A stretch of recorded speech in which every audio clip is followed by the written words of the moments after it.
All right. I was wondering, yeah. So he gave me the wrong standby. Okay, I was wondering. But we're ready. We're ready whenever you get ready. What was the conversation about here? You and what's his name? Love Yeah, and. the criminal justice system. Oh, I see. He was talking about some of his activities in reference to trying to help individuals. Yeah, I see. Brenda Gilmore was supposed to be with us as part of that show. But she didn't make No, it. she did. I think she's out in Denver, Colorado. Oh, okay. Yeah, she's become quite active in the political sphere. Yeah. She was at Vanderbilt when I was there. Oh, yeah? In postal service, as I recall. But she's made quite a name for herself. Yeah. Yeah. We've had all of them on the show. Have you? She's a good girl. I got to start watching.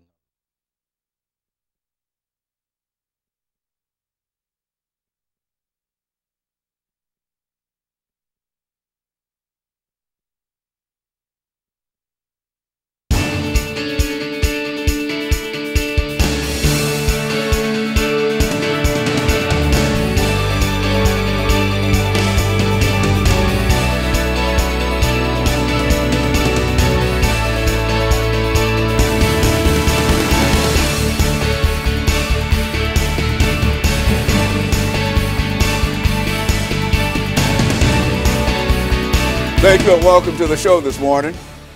The topic this morning is the legacy of President Barack Obama.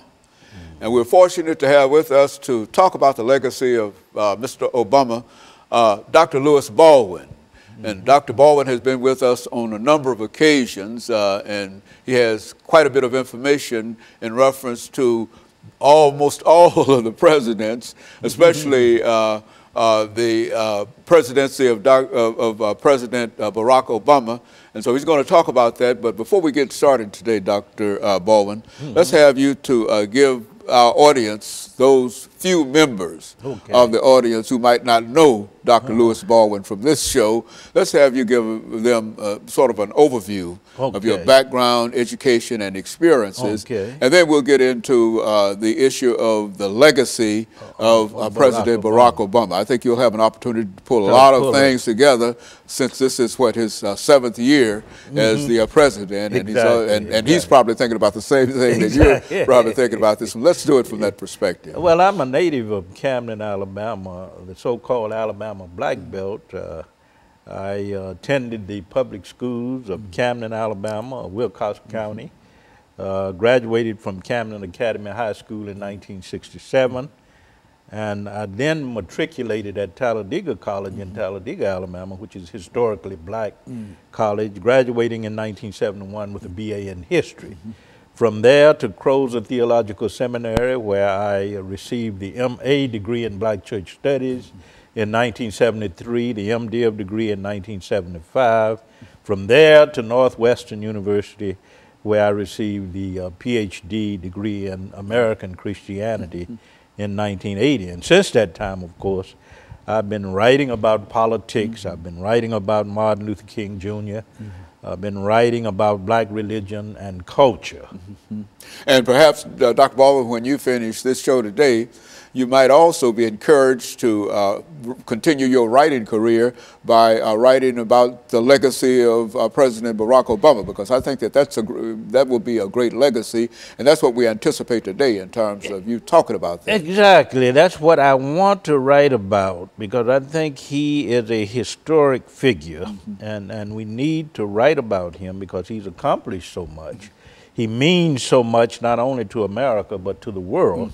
And hopefully we get into a discussion more specifically about his meaning and significance, about his achievements, and about what we might consider to be his legacy now that he's in the last months of his presidency.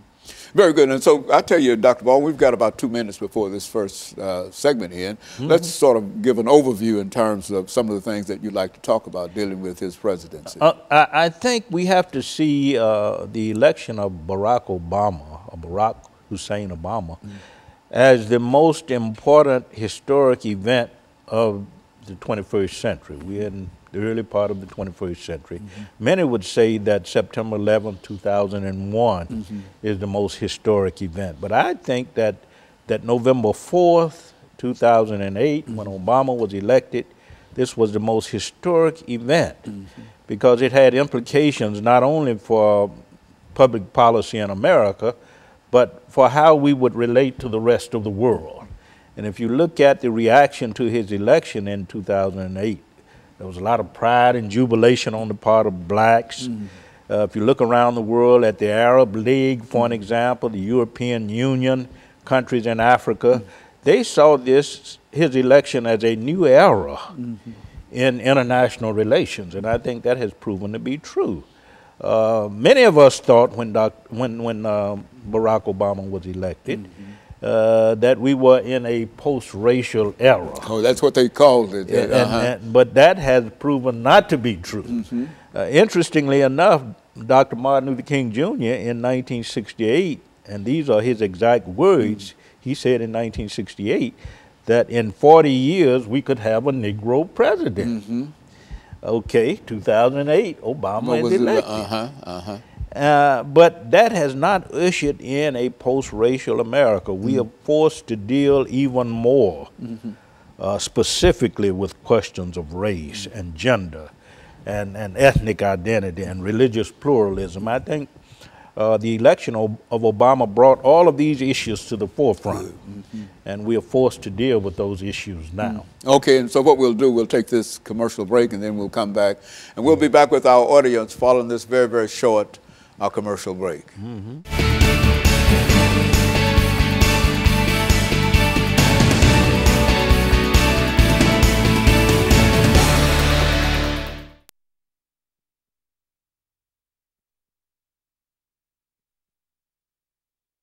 Seconds too soon. Good, there you go.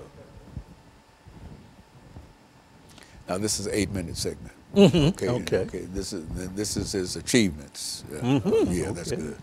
That's good to have all of those in one spot. Yes, exactly. So what did Obama do? Well, he did. That's what I like to hear.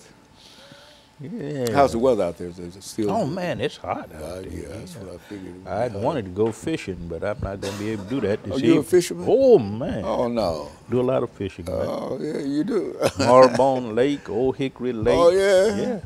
Old Hickory Dam. Do you ever catch anything? Oh yeah. A lot of cat and brim and. Oh yeah. And bass. Yeah. So you're a real fisherman. Crappie. Oh, absolutely. Oh man, I know my experience with fishing was going out way out in the woods with my uncle. I see. And he decided that he will not leave until he used all the baits.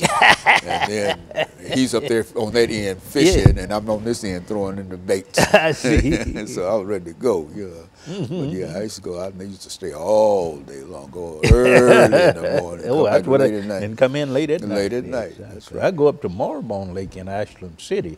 It's sort of up in the mountains, and deer will come stand right by you. Of course, there are a lot of snakes up there. 30 seconds. This is the second segment, right?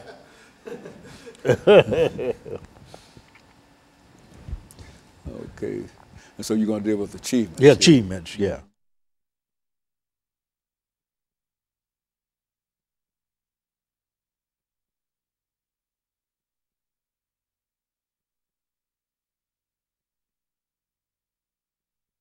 Thank you and welcome back to the second segment of the show for today.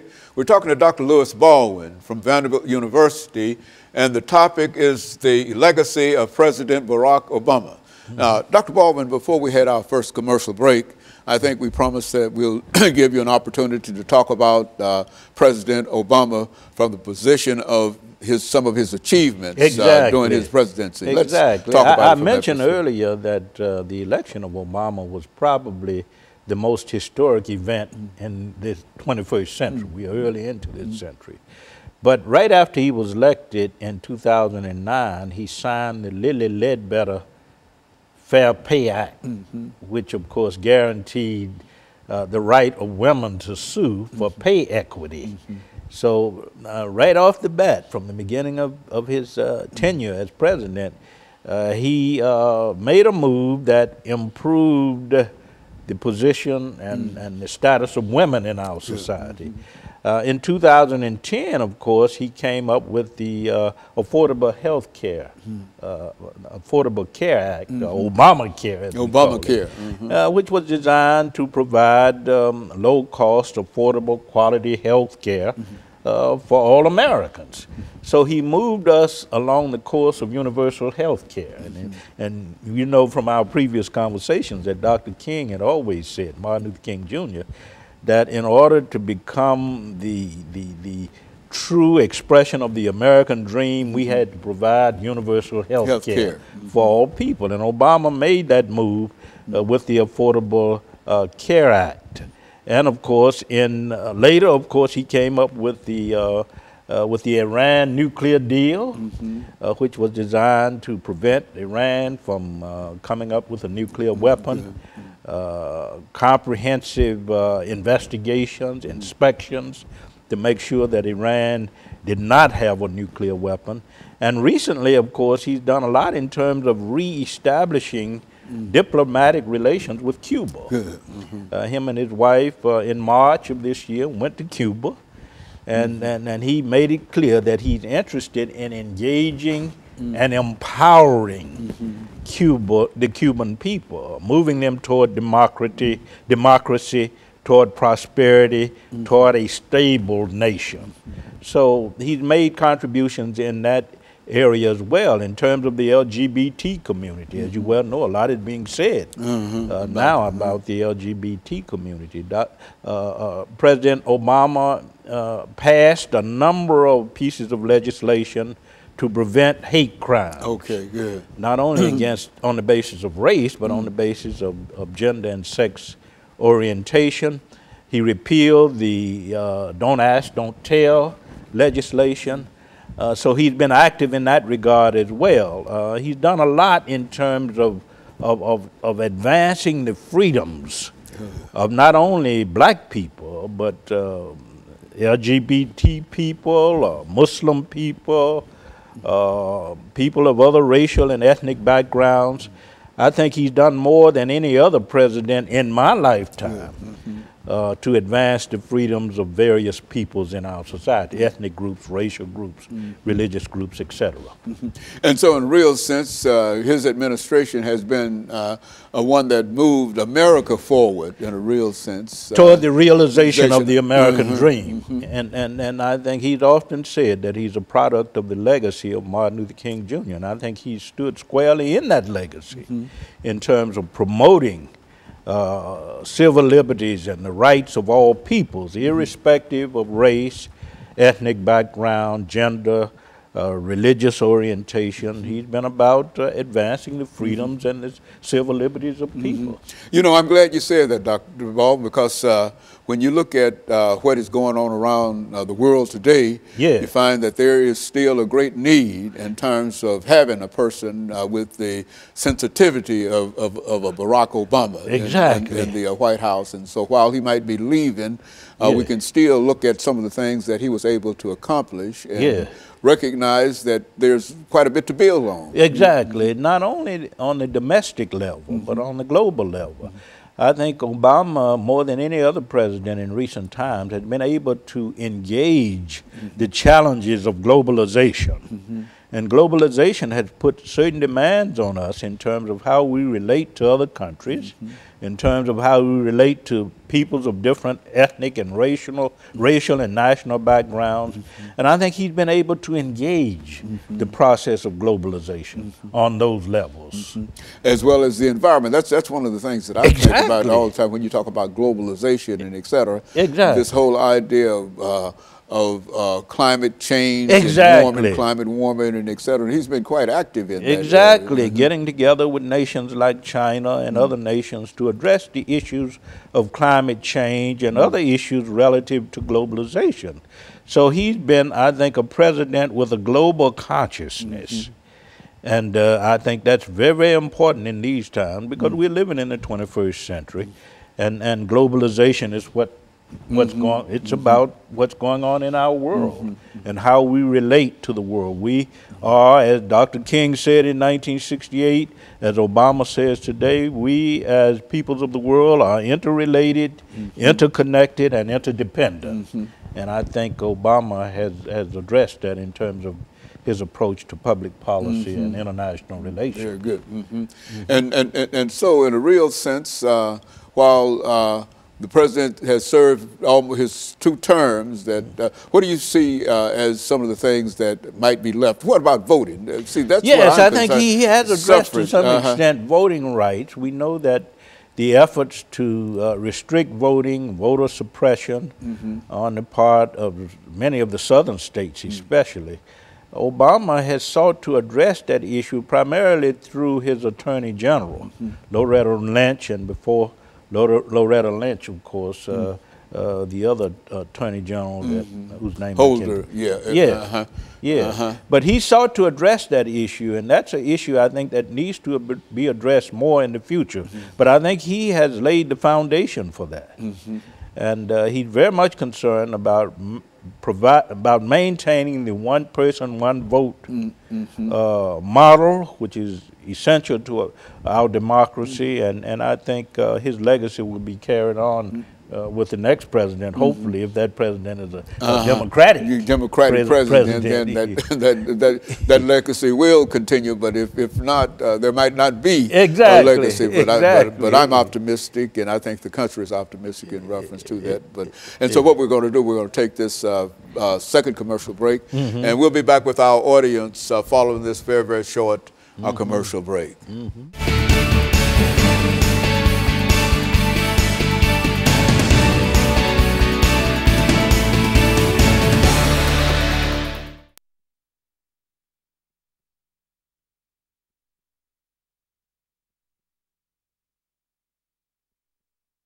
Probably got about 10 and a half minutes. 10 and a half. Did I go out early?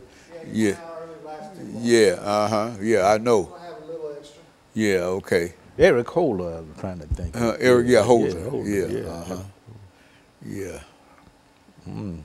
And so we'll deal with the legacy. We'll continue the legacy, and so we'll have 10 minutes and 20-some seconds on that. Is that right?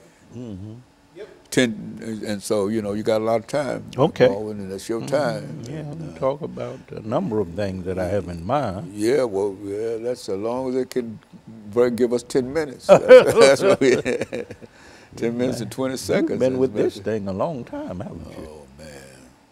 Since 1984. Oh, man. That's what, 32 years? Yeah, 19 years. 32 years. I hate to count it up. 32 I know years. That's when it started. 84, 90. Yeah. 84, 90.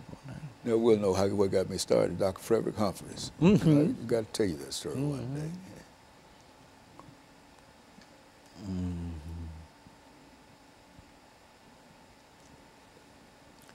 Yes.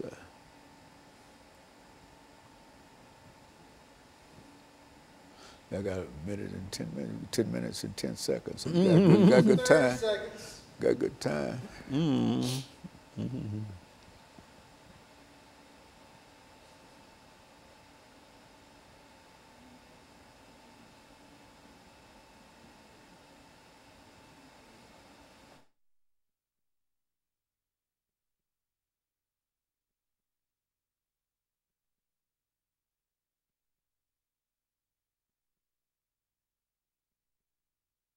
Thank you and welcome back to the final segment of the show for today. We're talking to Dr. Louis Baldwin, and the topic is the legacy of President Barack Obama. Okay, Dr. Baldwin, let's see if we can pick up during this last segment to deal in a real sense with the legacy, his legacy. What did he leave and what will he leave behind over the next 10 minutes? I think that legacy can be evaluated on a national level and on an international level. President Obama has really contributed to the advancement of the realization of the American dream as it relates to all people. He's been very active in terms of the advancement of women's rights, the rights of LGBT people, in terms of the rights of African Americans, Latino Americans, Muslim Americans. I think his legacy has to involve not only educating us more and promoting, in terms of his public policies, respect for all people. Recently, he's had a lot to say about religious pluralism. We live in a religiously pluralistic society, and we need to take that into account in terms of our respect for people who are not Christian, Muslims, etc. I think another part of his legacy has to do with his respect for constitutional rights. Okay. And the rule of law in our society. He's had a lot to say about the values that contribute to our sense of American exceptionalism. Good. We are an exceptional nation because we respect people of different racial, ethnic, and religious backgrounds, national backgrounds.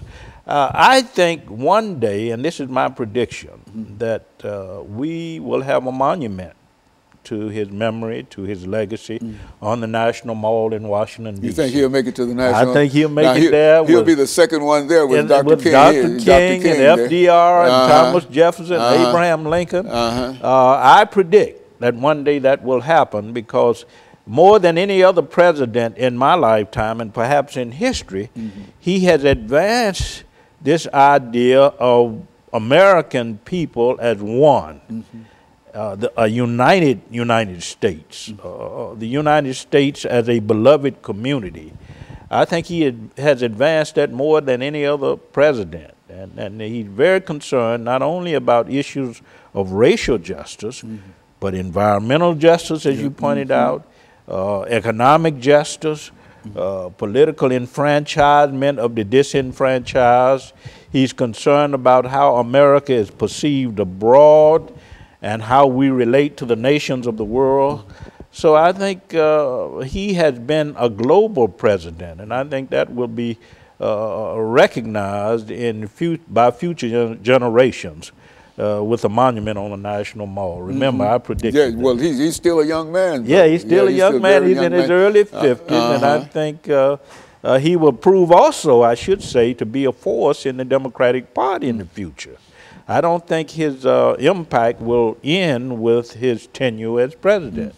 I think after his tenure is over in January of next year, 2017, he will become a force in the Democratic Party and will be very active in terms of future elections. You know, I think that's the impression I get, you know, when you see what he's doing now and some of the things that he's saying. And even some of his activities surrounding this political season. That means that he's here to stay. He's here to stay, and I think he will probably be the most prominent figure in the Democratic Party. He and people like Bill Clinton, of course, I think will figure prominently in the future direction of the party, and will have much to say about public policy, how the party approaches its platform and its public policy concerns, and also the question of international relations. And so in a real sense, he has a real legacy. And I think you said that about Dr. King, that something that he left behind that people can really depend on. Yes, I would describe him as a transformative figure. He's had this impact in terms of transforming much of life in America and transforming what is, of course, our relation to other nations around the world.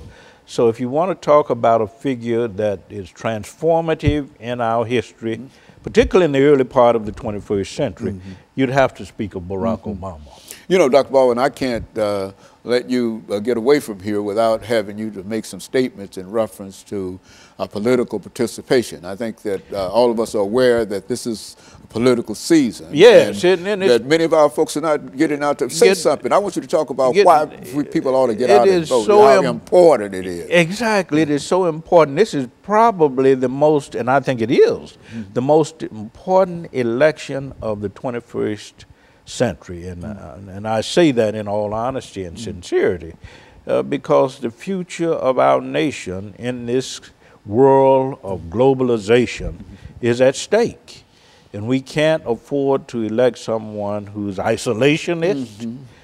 We got to elect someone who's able to engage the realities of globalization to fight for the empowerment of different kinds of people in the context of globalization, not only European Americans, but African Americans, Hispanic Americans, people around the world. And I think Obama has laid the foundation for this, is that if we're going to be truly American, we're going to be concerned not only about what happens in our own nation, bringing people together, addressing the issues of environmental justice, addressing the issues of racial justice, economic justice, but we got to be concerned about how we relate to people around the world. We can't be free. We can't enjoy the fruits of democracy until other peoples around the world are free and enjoy the fruits of democracy. So Obama, I think, has laid the foundation for this, and hopefully in the future, our presidents will build on that legacy and also make their own unique contributions to our freedom and the community of humans globally. And so, Dr. Baldwin, you were thinking about even writing a text on this, the whole subject of Mr. Obama. Oh, exactly. I plan to talk about the significance of his election, the meaning of his election to the presidency, to talk at length about the kinds of contributions that he has made, not only on the domestic level, but internationally, and also to explore his legacy. Because I view that legacy in relationship to much of what Martin Luther King Jr. tried to achieve in terms of the beloved community. I think Obama is concerned about that. He wants to create a better world, a more just, a more inclusive world, a world that is more democratic in terms of people's right to participate in the political processes, etc. This is what I want to address, and I think it's very, very important. And I think it'll be worth your effort, because I think that the books that you've already presented, and especially I guess he might become a Dr. Martin Luther King. You see, well, there'll never be another Martin Luther King Jr., but I would like to think that I'm building on that legacy through my scholarship, and this is what I've tried to do. And I think you've done it quite well, especially with what you've done in reference to Dr. Martin Luther King and the civil rights movement and some of the activities of voting and whatnot. And I think you've made us all conscious of the very fact that we have to get out and participate in the suffrage and whatever. Exactly. We can't be true to the legacy of Obama or to Martin Luther King Jr. if we don't get out and vote and take advantage of the political privileges that have been provided through the Voting Rights Act and through other pieces of legislation that came about in the 1960s. I would imagine you would tell the people that it might not be easy, but it still is a responsibility, and we have to get out and do it. Exactly. In spite of everything. I think the lesson from both Dr. King and Barack Obama is that freedom entails responsibility. That we got to be responsible. We got to act. We got to put our energy, our resources, our time to the service of doing the kinds of things that improve the quality of life for all people. In other words, to think of what has already gone on and to make ourselves a part of the continual legacy of President Obama. Exactly.